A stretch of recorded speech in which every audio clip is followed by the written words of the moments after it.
Hello and welcome to tonight's Fireside Chat with Lyndon LaRouche for Thursday, September 21st. We're starting slightly late because we have several reports and we also had a particular action at the United Nations, which we're going to be getting to. We're going to actually go right to a short report from that action today, and then we will begin with other matters. We'll proceed with other matters right after that. Okay. Elliot Greenspan is going to give that report. Elliot? Can you hear me? Yes. So today is International Peace Day, which was initiated some years ago at the United Nations. And I think the report was that last year there were 800 actions internationally on International Peace Day towards ceasefire and so on and so forth. What we did, what the Schiller Institute and Humanity for Peace did today was quite extraordinary. The spear point was a new statement issued by Helga Sepp-LaRouche, an open letter to the heads of state at the UN General Assembly entitled, "You Must Act to Preserve World Peace," which statement went out on the street in Manhattan today, went out via every capability.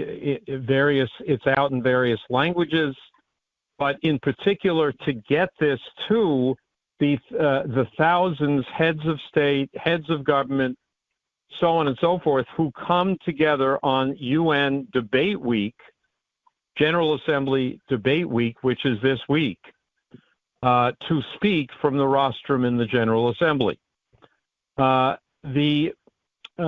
And within that context, we have, in the course of this week, put out already thousands of statements from the Schiller Institute, from Helga, her 10 principles, her appeal to the citizens of the global north to support the construction of the new just world economic order.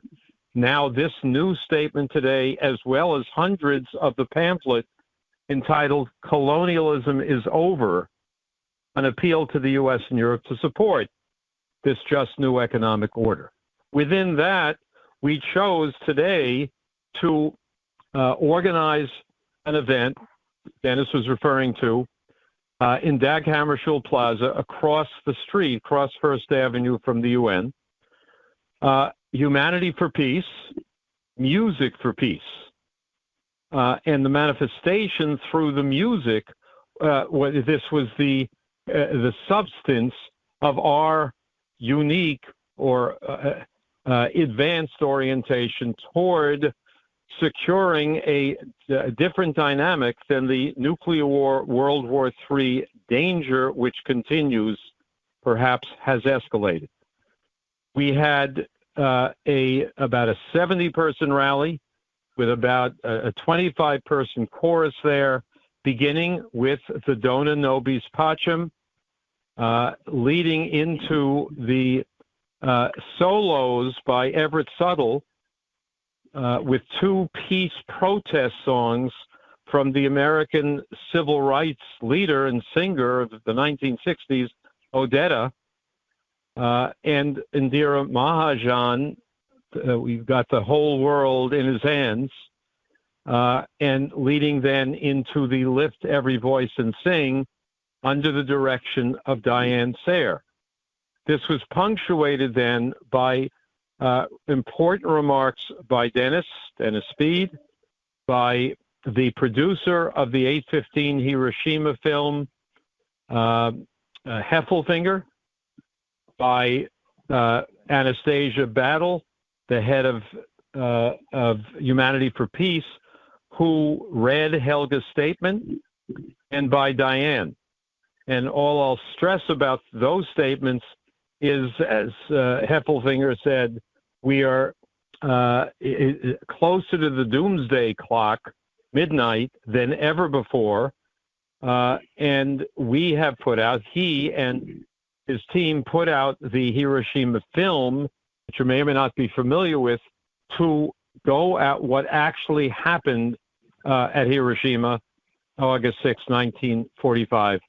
and the necessity for forgiveness, for resilience, as is the subject of the film.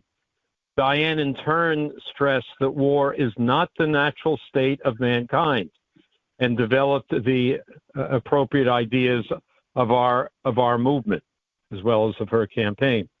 Finally, we had pulled together statements from about 10 or 12 of the leading participants of the International Peace Coalition, which Helga initiated in May, which is now building a process leading to Humanity for Peace, leading to our burgeoning international work to create the conditions in which the breakthrough for peace based on economic development, as in the BRICS revolution and so on, could occur. So I think that quickly summarizes the various elements of what we did today. Dennis led it off, so he may well have more to emphasize on this. Yeah, thanks a lot for that, Elliot. Sure. Actually do it, and we will be talking. There will be several other reports. We'll be hearing from Anastasia Battle, who's a representative that was there for Humanity for Peace, Pacific, and others in a few moments. But before we do that, I also want to call attention to something for people who are either longtime readers of our publications or people who are about to find out about the matters that one of the particular matters we talked about, which is the question of space. September 20th, it is yesterday, marked the 60th anniversary of a speech that was given by John F. Kennedy at the United Nations, calling for a joint mission to the moon, manned mission to the moon, to be carried out by the then Soviet Union and the United States. This was a startling, shocking proposal, which is still not even known to the majority of Americans today, not because it was secret, but because it was so far opposed to what the zeitgeist at the time was, the spirit of the time of conflict with the Soviet Union, that the United States population doesn't even remember or know that the intent of the president that had initiated the Apollo project was that the great adversary of the United States at the time, the Soviet Union, would join the United States in going to the moon, ending the duplication of various forms of effort and expenditure,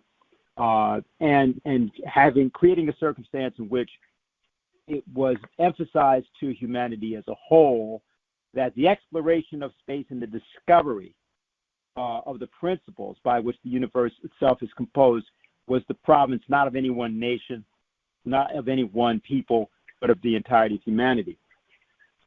One of our colleagues, Marsha Freeman, passed away that same day. She had for a half century done work of pioneering nature in this area. She wrote a book, very important book called How We Got to the Moon. She was inspired by her father early and had an abiding interest in science, but more than that, she made herself one of the nation's leading experts on this entire area and made friends with many of the people in NASA and many of the people that worked outside of NASA as well on these matters. And there was very specific work that she did with and about the scientist Kraft Erica, one of the leading and most important people in the world who discussed the question of not merely the colonization of the moon and the industrialization of the moon, but what he called the extraterrestrial imperative, the thing that more than anything else, in his view, distinguished human beings from all other living creatures. Marsha was eminently familiar with this work, not merely conversant, not merely fluent in it, but a master of it. And I wanted to have Bill Jones, her partner in the crime of discovery for more than 30 years, get on with us and say some things about her, about what she stood for, and about what the future holds for her work. So, Bill, if you're there, please go right ahead. Okay, thank you, Dennis. Yes, I must say, with very much sorrow that he passed away yesterday. In a situation, she was diagnosed several years ago with Parkinson's, And if you know the nature of the disease, that it kind of takes away from you various capabilities that you have had. So and there's no solution to it. There's no cure for it. It's just a long slog where you begin to lose your capabilities. And Marsha was a real fighter on this because she, insisted on trying to fight this all along the way and remain relatively active until really some months ago, where she lost the ability to type, which was important for somebody who wrote so many articles and the like. She did finish the last major project that she did last year with the help of a very good friend who really did the typing, and that Marsha did the composing. And it was on the Chinese space program, which of course has become extremely important now in today, as now having their own space station up there, but also working very rigorously at creating a scientific research center on the moon by around 2030. And given the way that the Chinese do these things very systematically, they are going to make that step, and this will be something new entirely. Permanent lunar research base first, with robotics, and then with people, which will change the whole nature of the game. And I can say a few things about Marsha, and of course I've been thinking about this because her funeral, will be next week. She has not been probably as well known by many of you people who came in, over the last year or so because of the, restrictions on her output. But she was very active for, well over, I knew her, we were married, for almost 30 years now. And, but she was extremely active before that, long before I ever met her. She was very well educated. She had a master's degree. Many of us older members who were in school in those days, we didn't quite get to a master's or even a BA because of the political activity, but she made it through that, and she was in Detroit organizing auto workers in the early 70s for the LaRouche Organization. And we probably see today the activity, a renewed activity of auto workers because of the economic conditions. But she was there with her former husband doing work on that. But her interest was, although she was educated as a master in the arts, her interest was primarily in science, or more specifically in space. She didn't have a science background, but she had an extreme interest in space. And she went down when she began working in New York for the LaRouche Science Project, which was set up, which led to the creation of the Fusion Energy Foundation, an early organization in the 70s, working for the promotion of fusion energy, which we're just hearing about in many respects now because it was suppressed for so many years and there was little money in it. But again, with the rise of China and other countries, this has become an important element. And she worked on these programs. She was very knowledgeable about fusion. She educated herself in all of these issues by talking to the people who were involved in it and getting a keen understanding of what the nature of the particular sciences were. She was at the first shuttle launch, after the moon program, which began it began earlier, but we went on the moon in '69. We visited it a number of times, and then we left.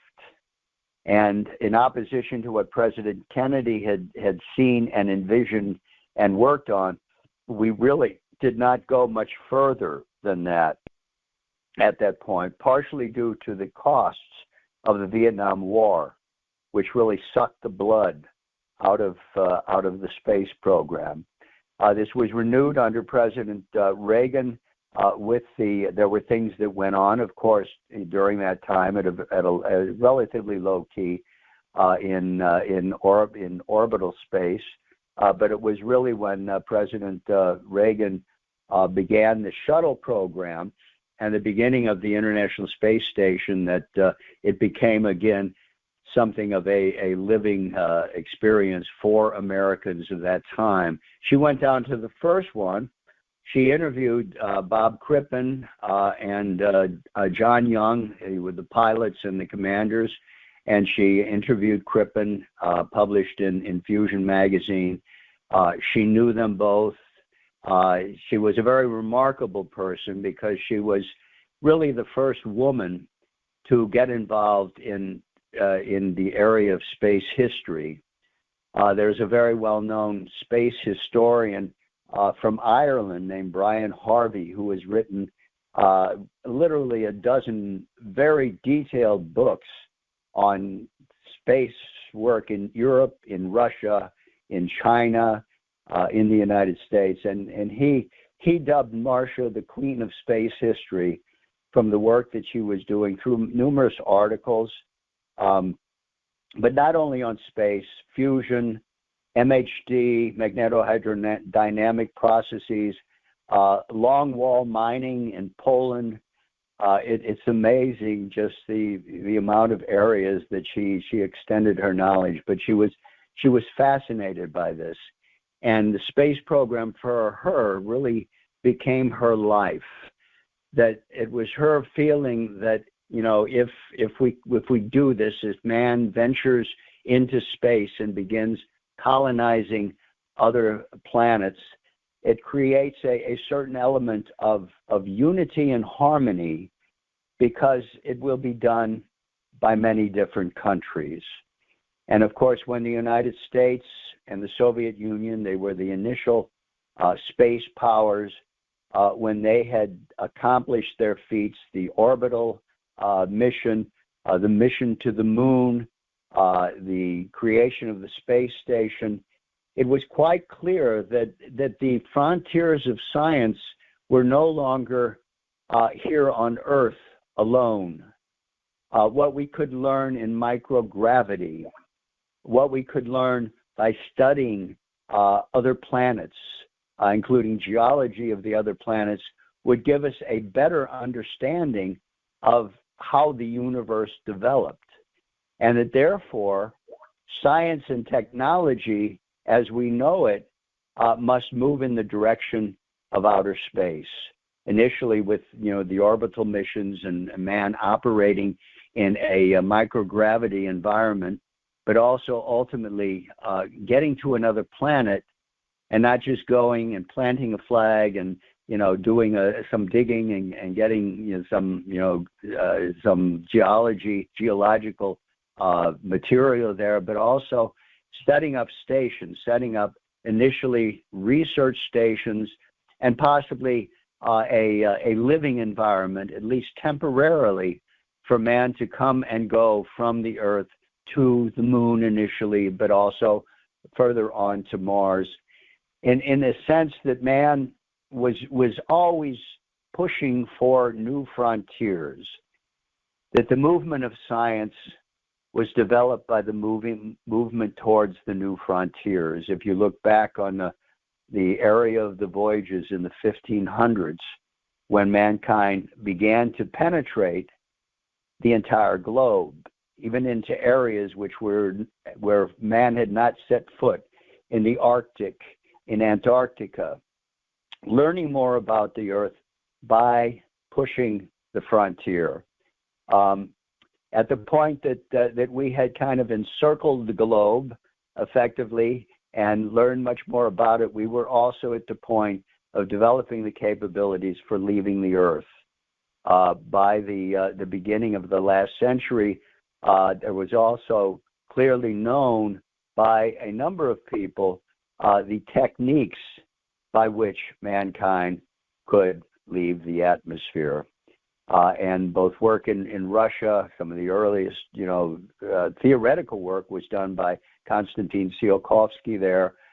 And also in the United States, you had Robert Goddard who was working on these things. And in Germany in particular, you had a group of young scientists, really young people who, were working at a department store, project of shooting off rockets, which, because of the various political situation and the restrictions on armaments after World War I, which was placed on Germany, there was an emphasis on this notion of rocketry as a means of defense. So it was in that context that much of this amateur activity then came under the control of the military, which was looking for alternatives to the restrictions on artillery. And many of these young people and young engineers and others became involved in that. And that was really the beginning of the practical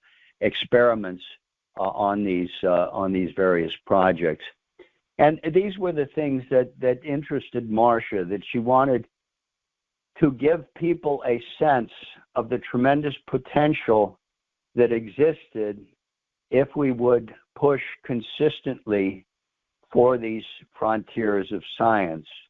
The first thing she wanted to do was to do a history of NASA, which had developed in the late 50s and early 60s, and really took off with the commitment of President Kennedy to go to space. And so in the early 1970s, she went to meet with Jim Webb, who was very well known as the head of NASA. Kennedy appointed him as the head of NASA, and she wanted to pick his brain on this project in order to try and pull together some kind of history of NASA. And this was at a very early, now we have many histories of NASA, but this was at a very early stage in which he felt that this was important, that people would understand this. Her meeting with Webb was productive but short, because Jim Webb, ironically, he also had Parkinson's, and he was very restricted at the time in his retirement what he could do. And at a certain point, he had to go do his medicines and treatment. So it wasn't the most lengthy discussion, but she was given a card to go to speak to another person who was knowledgeable, who happened to be the Secretary of the Air Force, Hans Marx, who was like in the second generation of German scientists that came over here. The first were the group around Werner von Braun, and the second were, the students who had came up after von Braun and the other Germans were here, and they were being nurtured by the people here to try and create also in Germany a space program. And Marx happened to be a fusion scientist, and Marsha worked for Fusion Energy Foundation, which was promoting the rapid and development, and hopefully a crash program development of fusion. And he was one of the people in the fusion community who became very skeptical about it, because they didn't get the money. There was never a crash program. There were little dribs and drabs of money going into experiments, but that's not how you break the threshold. And so he tried to play a little trick on Marsha, who was like 5 foot tall, a young lady, and he felt, I can cure her of her illusions that fusion is going to work. And so he did a little bit of intimidation, and but it wasn't very successful. And she held her own on this, and she gained a certain amount of information in that, but not enough yet to write a history of NASA. And the book that she did write, she did, after she wrote a series in New Solidarity that I was in Europe at the time, and I came across these, and it was just very fascinating. And I knew Marsha through her writings, reading Fusion and other works, but this was extremely fascinating because it was a series documenting how what we know as the space program and Kennedy, and everybody knew that history, went back to these amateur projects that were going on in Germany around a little mathematics professor from Romania named Herman Obert, who was worked out the details of how a rocket would get from here into orbit. And they were doing experiments on that, and she wanted to write something about this, but it was always, what she was doing was always never an academic work. It was always very polemical. It was always something that kind of stuck in the craw, and she said this injustice has to be rectified. And in that case, it was around the 1970s that the story went out, that there was also, contradiction between some of the people in the U.S. program who were based largely in Houston, and the German scientists who were in the Redstone Arsenal in Alabama, in Huntsville, Alabama, who had really worked out the details of the rocketry, because they had that long experience, during World War II and before that in dealing with these rockets. The first time that a rocket left the atmosphere was in October 1942 at the rocket test site in Peenemünde in Germany, which was a part of the German military program that I mentioned. And it's interesting with these scientists, and a lot of them, they were just smeared as being Nazis, but what they were is, in Germany, if you had a engineering education, you would maybe be a tank commander on the battlefield in the East Front, but they could also make the decision, well, look, you've got this education, you did this, we'll send you to Peenemünde, you try and make rockets, which the military saw as military hardware, but which the engineers themselves, many of them young space enthusiasts, saw as the means in which we can leave this planet and specifically go to the moon, which is the closest thing. And among these was a young engineer named Kraft Erika, who had spent a lot of time on the Eastern Front, on the battlefield, was a tank commander, and he had written a patent. Even as a young man, he was reading books of space exploration. Jules Verne, people may know of. Kurt Laswitz was also a very popular fictional writer about space, and he was working on it, thinking about how do we realize this in reality. So he did a patent on something, and the German authorities, who were looking to try and develop weaponry based on missiles, they saw that he had this background, and so he was taken from the Eastern Front and put up into Peenemünde and became a part of that team that later came to the United States. But these guys were engineers caught in this situation in Germany in the 1930s with the total chaos, with the repression of the Versailles Treaty and the general attacks by the right wing on the trade union movement and on the whole left wing, leading to the rise of Hitler. And if you were in Germany there with a degree, I mean, you could always, say join the resistance and put your body on the firing line, and probably, end up killed. And many people did that. But there were a lot of people who, were not sympathetic at all. It found themselves in a very difficult situation in a country which was going fascist.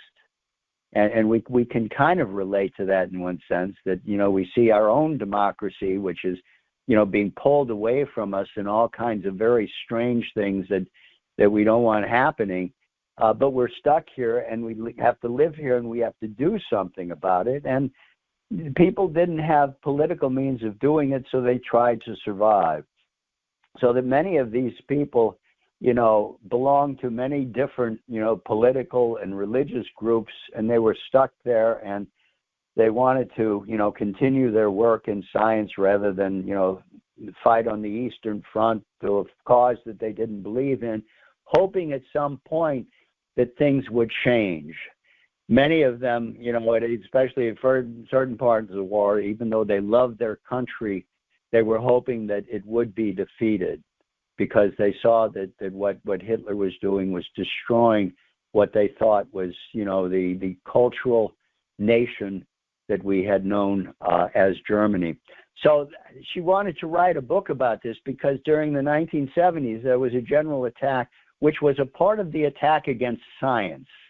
And it was like the environmentalist movement that we have today with, on steroids. I mean, we're getting to this point, but this was really, hardline stuff. The idea was that science is bad, that man who conducts these operations is destroying nature, and that what we have to do is go back to nature and keep quiet and don't do anything and let nature take its course.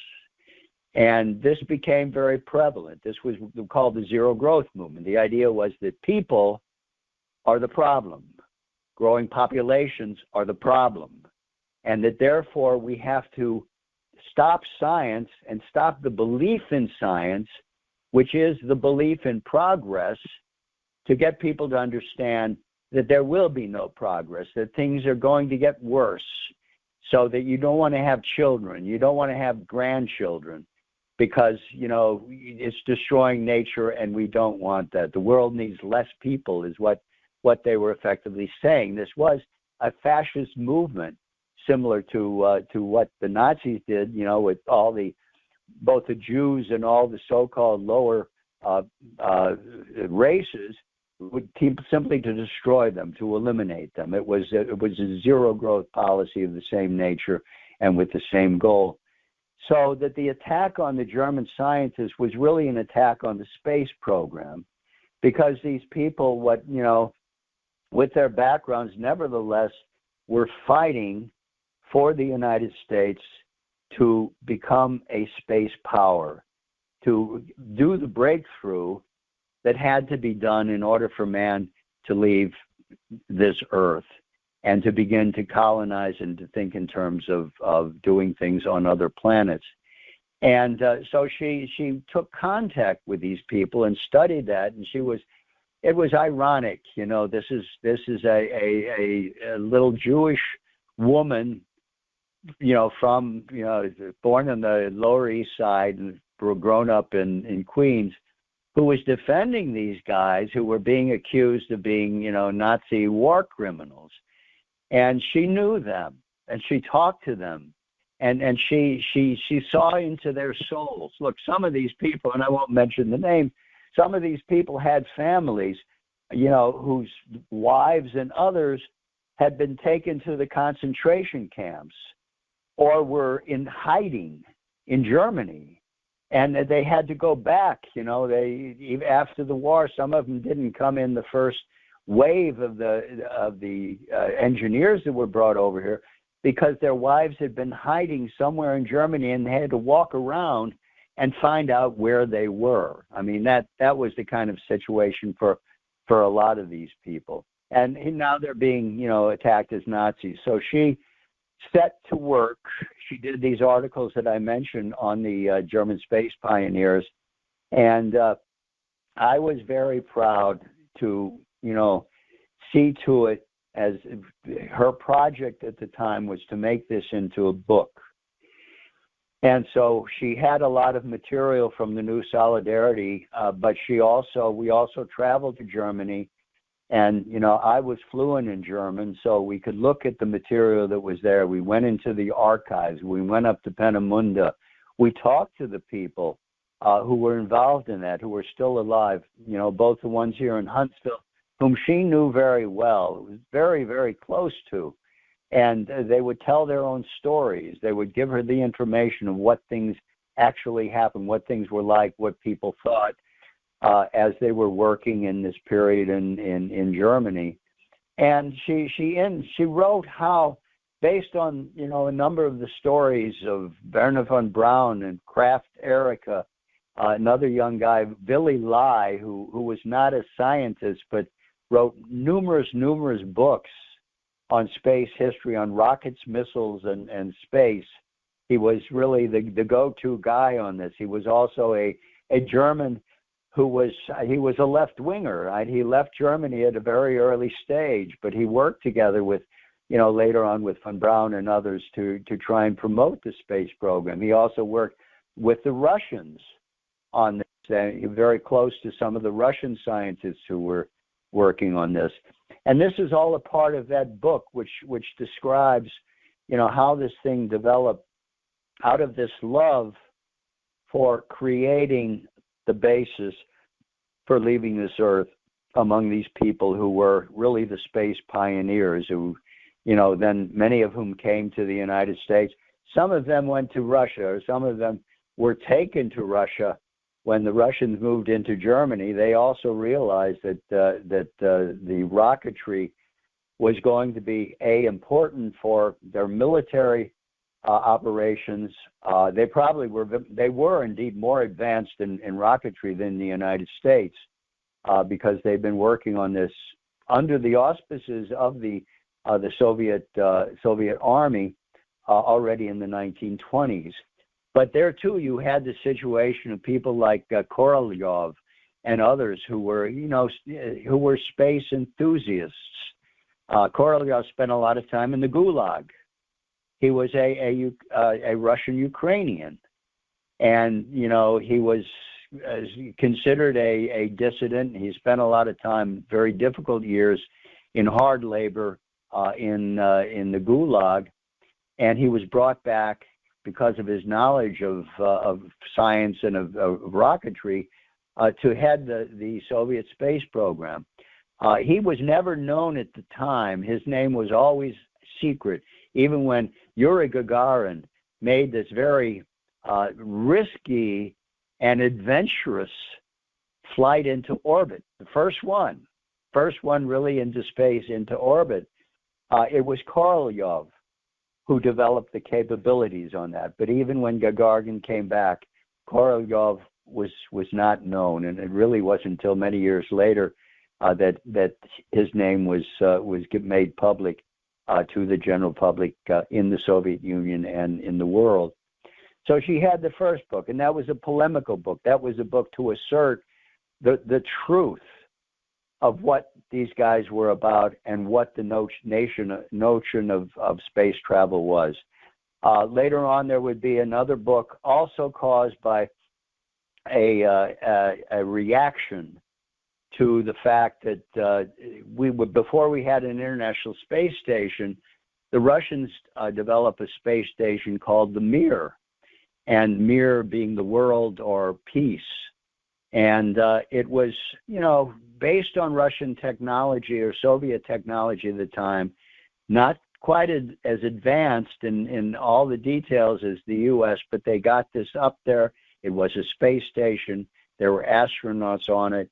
It was at a period in the 1980s where there was a wish to cooperate, taking up again.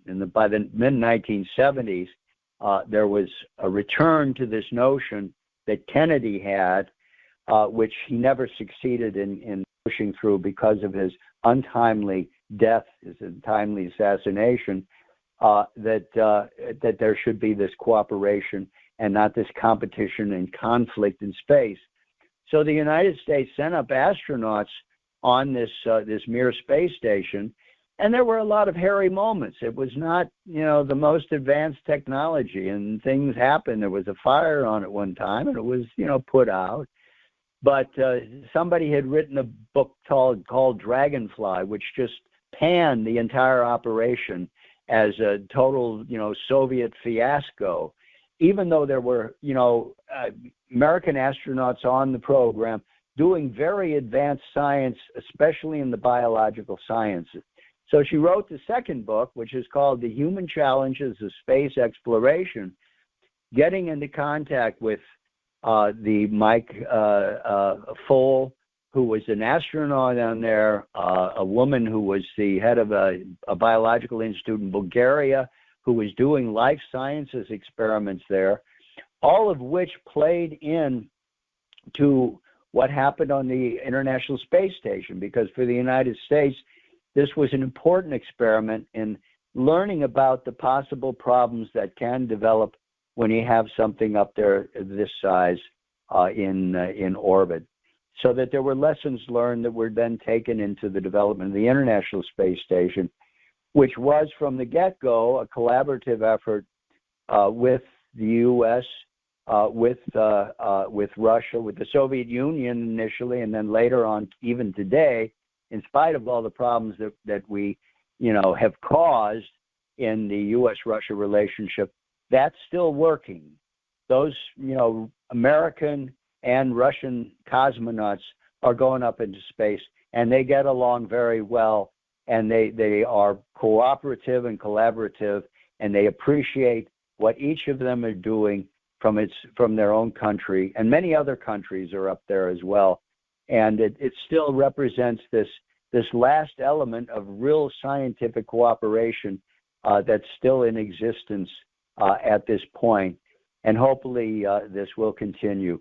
The third book, of course, she wrote was through her contact with Kraft Erica, who was the most imaginative, without a doubt, of all of those space engineers and scientists who worked in Peenemünde. He had the broadest view. He lived for this idea of colonizing the moon first as our first planet in an extraterrestrial environment. And his view goes back to his own education and in terms of the German classical culture out of which he came, that man is not limited by anything except his own fears.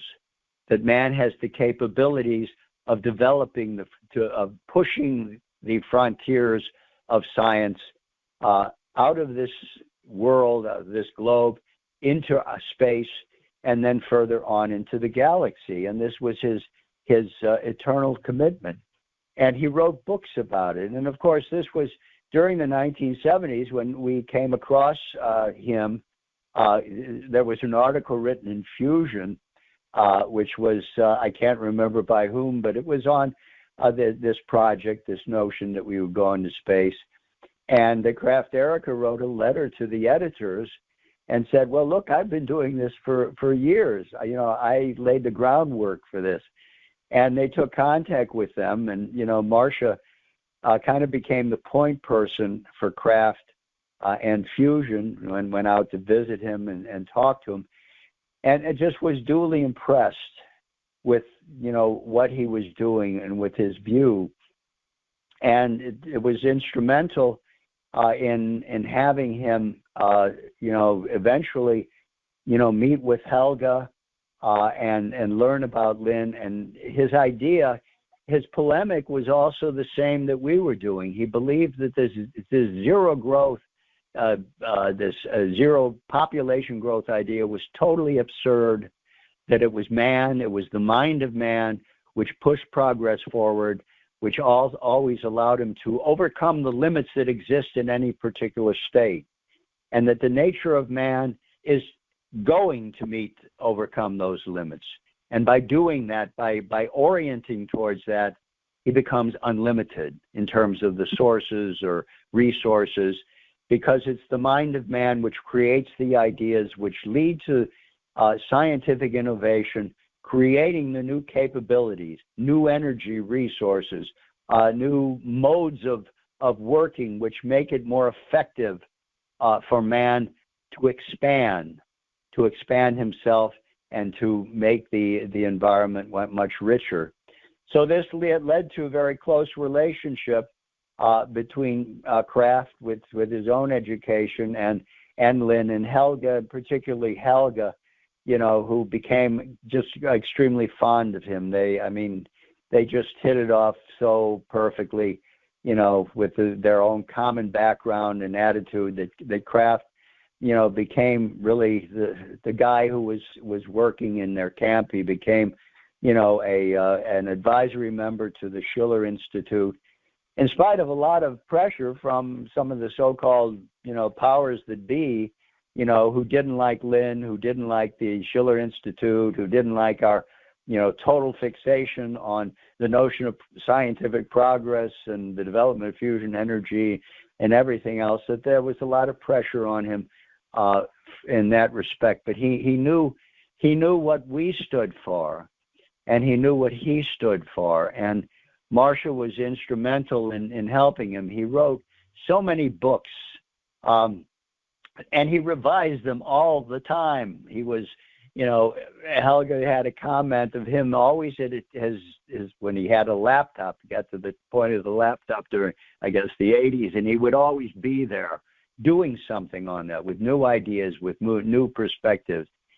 And he had a hard time getting some of this stuff published because they said, the mining on the moon, who's going to do that, right? In the 1980s, we're up in Earth orbit, and we're there, and we're okay there, but, what do you want to push it?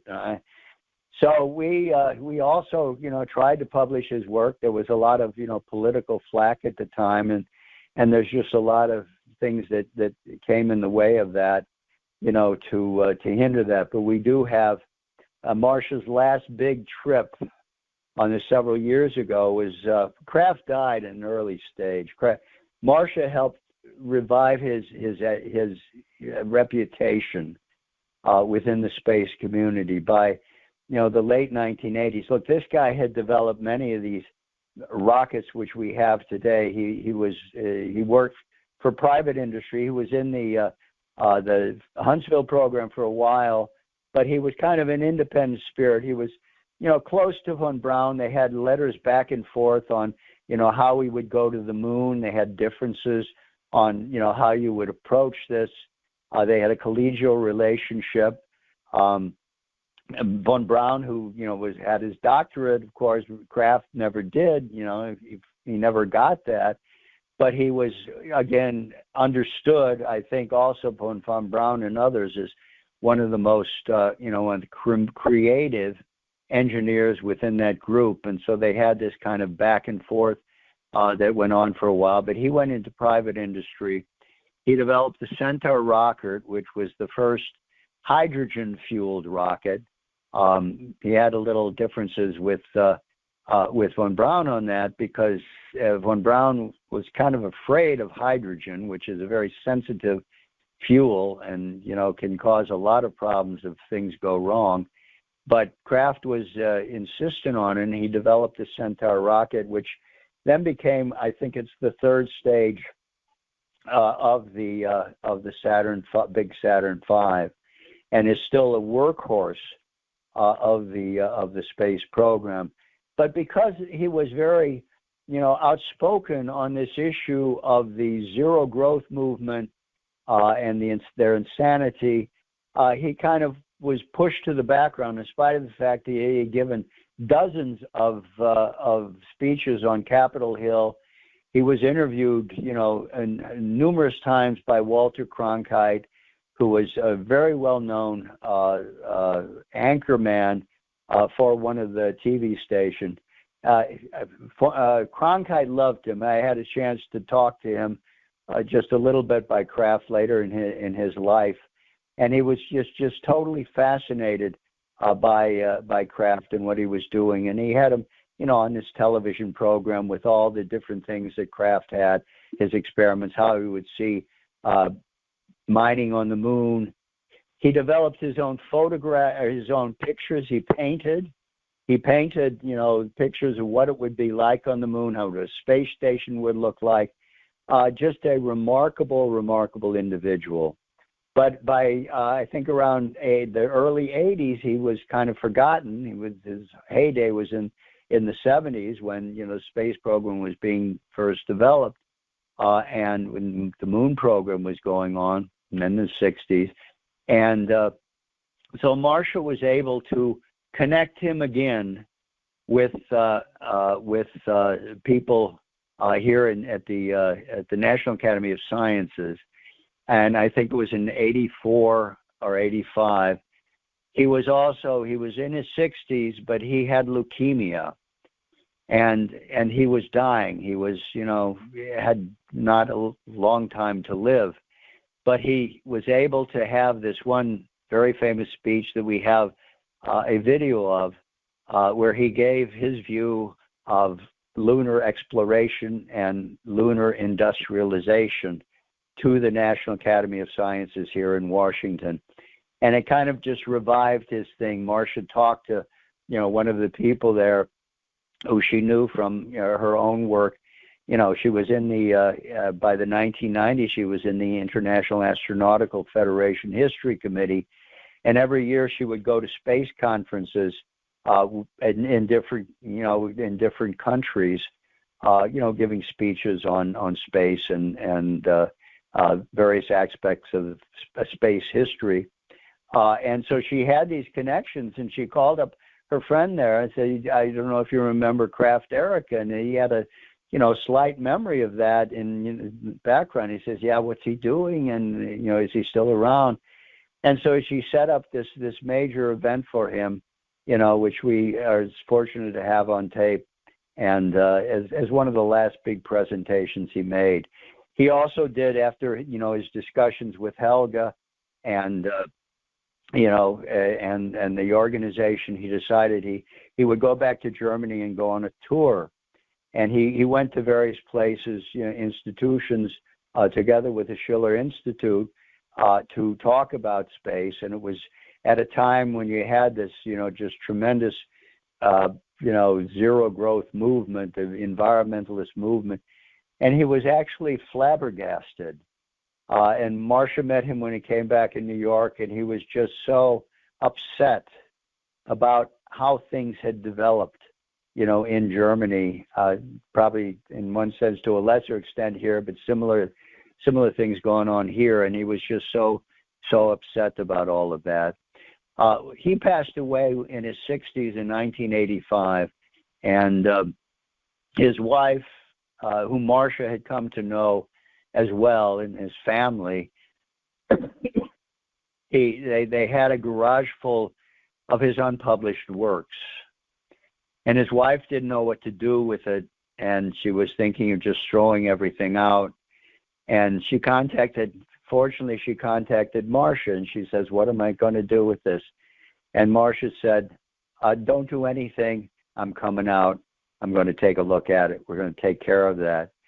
And she made the first trip out to California, to La Jolla, where he, had a beautiful house there on the Pacific Ocean, and went through the files and saved everything. He had numerous copies of different things, parts of books, chapters of books, new chapters of books that he had already finished the chapters of, but had felt that more had to be there. She brought that all back. Some of it went to the Air and Space Museum. They now have an archive on Kraft Erica, thanks to Marsha's work. Also, in the San Diego Space Museum, where he lived, there is also an archive.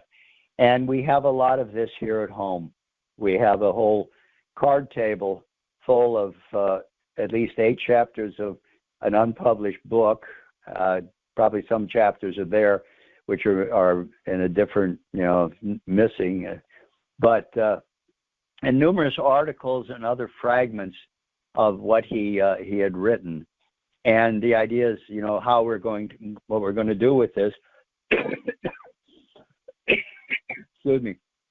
And Helga's intent on getting this stuff published, and this, would be, really a great commitment, not only to Kraft, but also to Marsha, who really, if she, had the full powers of her own ability, and today, I'm sure this would be the first thing she would be working on. Just gotta get something to drink. Marsha and I both had COVID. I mean, that was a part of the problem that she went into the hospital. I'm over it. I'm out. I'm COVID-free, but I still have my cough. So excuse me 1 second.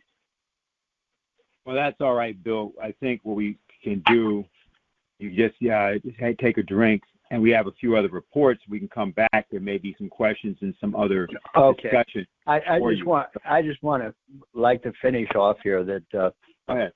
There was just such a great respect for Marsha was coming in now, which is a great joy for me in a rather sorrowful situation, that from all over the world, in particular from Latin America, there are people who know her and who appreciate her work. She did a lot of work on the Argentinian and Brazilian space program, and this was also forgotten. This was suppressed. A lot of it was suppressed by the action of the United States, who felt that these countries should not have the ability to have their own space program because that was dangerous proliferation, and it had to be under the control of Big Brother. And a lot of them, worked on their own to develop these capabilities, which they have today now. Argentina still to some extent. Brazil has a very well-developed space program. But there was also a fight on that during the 1980s because of the same, elements that went after the German space pioneers also went after these people. And they understand that Marsha, in her articles and discussions and interviews with his people, had helped to turn the tide on this. And so the condolences and everything are just coming in from all over the world. And I think that's going to lead to a greater appreciation of what she has written and what she has done, and a greater circulation of some of her books, and in particular the one on Craft Erica, which we actually have 2 boxes of here. So we're not, we don't have, we're not out of commission on that. If people want to get a hold of them, we have that capability, and I'm sure this stuff will also be online for people to see. But it was a great tribute, and it's unfortunate that really her passing had to happen for a renewal of an understanding of what a tremendous accomplishment she had made. We came into contact at a late stage in our lives. We're both in our 40s when we got married, but I say the last 30 years were really the center of my life, and she'll always remain with me in my heart, and I'll do everything I can to spread the word on what she has accomplished. And I hope people also take advantage of the opportunity you have of learning a little more about her work and learn from it. I mean, she was an amazing writer. She always said to me, it's like Mozart, she would sit down, and when she sat down to type, she already had what she had to say in her head. So there was no stopping at that point, something that I could never replicate, but she had amazing capability with that. So, okay, I'll stop there and go on to the other reports. Well, Bill, we want to all thank you for what you said. Obviously, the condolences of everybody are with you. We also heard very clearly what you said, and I think that the subsequent reports we're about to give, if viewed in the context of what you were not merely alluding to, but what you illustrated, will give people a sense of what we mean by a fighting approach to ideas. You mentioned before that Marsha's approach was not academic, but polemical. And today was a good example of that. I want to go right now to Anastasia Battle, with what has been, and I think everybody who's been, at least on these phone calls, should recognize as the coordinator together with Irene, whose last name I'm forgetting right now. Navratilakis. Okay, host. With humanity. So, Anastasia, why don't you take us to that zone point. Yeah. No, I'd also like to thank you, Bill, and really thank Marsha for everything that she did. I've read her books and want you to know that Craft Erica is someone who's very special, and I know that she really appreciated him a lot, and I do use him in my organizing, including with people that we're working with now in Humanity for Peace, amongst the youth recruitment and people who are working closer and closer with us, who want to think in this way. They want to think, 50, 100 years, 1,000 years into the future. So I think that's very, very important. And I think that what that kind of work represents is the love and passion for mankind. And people who respond to that kind of idea and have that kind of identity are the people that are working with us now. And I think that that's really what's distinguishing people from, are you a good person and you like good things, or are you actually ready to put yourself on the line to fight for it, to fight for mankind, and be that warrior angel to ensure that these ideas that we're discussing tonight actually happen. So coming off of the August 6th demonstration, where there was about a little less than 500 people at the demonstration, a really awesome lineup of speakers, and 28 sister rallies in 13 countries. Coming off of that and that work on these networks that were activated, we wanted to go to the UN, which we've actually had organizing all week, not just today, but all week at the UN. People in the streets getting out the open letter that Helga wrote, Helga LaRouche wrote. You can find that at the Schiller Institute website. I highly suggest reading that and distributing it, getting out this pamphlet that says The End of Colonialism, which is just really, it's awesome. It's pretty awesome. And I'll just say that in my organizing, I haven't been at the UN besides today, but in my organizing with this pamphlet, people are really just overwhelmed by what's happening with the BRICS process, this new spirit of revolution to just turn over the chessboard and say, enough, we're not going to go along with imperialism any longer. But that's the spirit that we're seeing now on the streets. And there were people from all over the world all week at the UN. They got an excellent response, I heard, from the delegation from Brazil, who walked by the delegation, said, oh, something from the Schiller Institute. We'll make sure this goes up to the top as quickly as possible. And they took it and made sure to get it around. But we just kept getting responses like that from all over the place, from many different countries. There are lots of African nations there this week as well, the last couple of days, which is pretty cool. And we had a very, very good response from many of them, super active. The Guyanese, man, they came out in force today. That was, what was there, like maybe 200 or 300 people, something like that? If it wasn't, it felt that way. But they were there in force, which was pretty amazing. Very active and lively. Had the opportunity to talk with a number of them. But today, what we did with this musical intervention, in the middle of all of this activity, there was chaos. There were, we had Ukrainian Nazis set up next to us, like literal, people with the Ukrainian flags. There was the full-on gong. It was just, there was lots of wild things happening around us.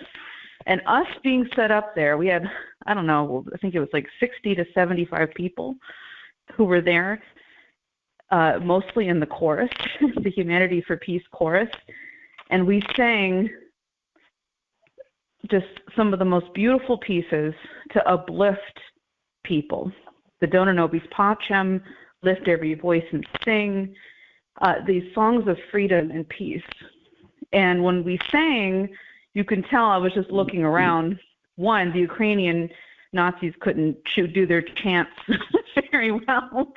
We had operatic singing going on. They were just drowned out. And so when we sang, it completely calmed everything down. And you could just feel that there was a certain strength in what we were doing, and that we were able to control a certain space and the minds of people to think at a different level. We had this really wonderful man who's been working with us closely, the director of 815 Hiroshima. I think Elliot mentioned this earlier. But he was there for a while. He played the trumpet. He played Auld Lang Syne on his trumpet.